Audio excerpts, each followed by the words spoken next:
আল্লাহর জমিনে আল্লাহর দিন কায়েম করতে, আল্লাহর জমিনে আল্লাহর বান্দারা আল্লাহর বিধান নির্বিঘ্নে পালন করতে যে জিনিসটার ভূমিকা অপরিসীম, সেটার নামে হচ্ছে জিহাদ। সেটার নাম কি? জিহাদ ছাড়া মুসলমানদের সার্বভৌমত্ব রক্ষার অপর কোনো পন্থা নাই।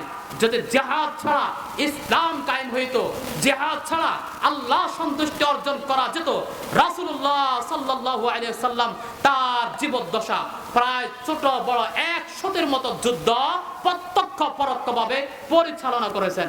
এমনকি 27টি যুদ্ধেতে তিনি কমান্ডারের দায়িত্ব গ্রহণ করে যুদ্ধ পরিচালনা করেছেন কিনা?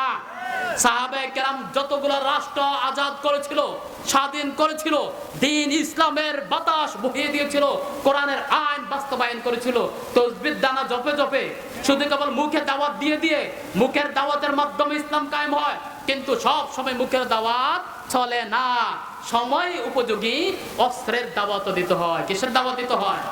সম্মানিত হাজিরিন, আমি যেই কথা বলে শেষ করছি সেটা হচ্ছে, এতদিন যদিও আপনারা জিহাদকে অপছন্দ করিয়া থাকেন, আজ থেকে যদি বুঝে থাকেন কোরআন ও হাদিসের সেই মর্ম, তাহলে অন্তরের অন্তঃস্থল থেকে জিহাদকেও আপনি নামাজ, রোজা, হজ, যাকাতের মতো ভালোবাসতে হবে। ঠিক কিনা?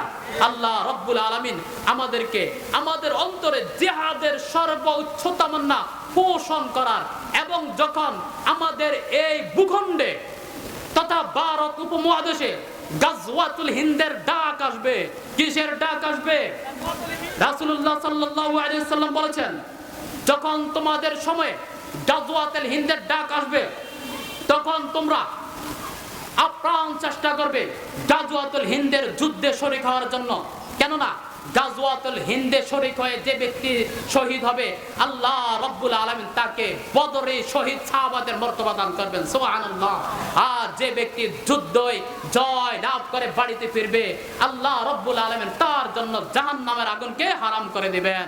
এর জন্য বলি, গাজওয়াতুল হিন্দের ডাক যখন আসবে, তখন আন্তরিকভাবে সেই যুদ্ধে শরীক হওয়ার জন্য, সেই যুদ্ধে শরীক হয়ে এই ভারত উপমহাদেশে আল্লাহর দ্বীন প্রতিষ্ঠা করার জন্য কে কে রাজি আছে?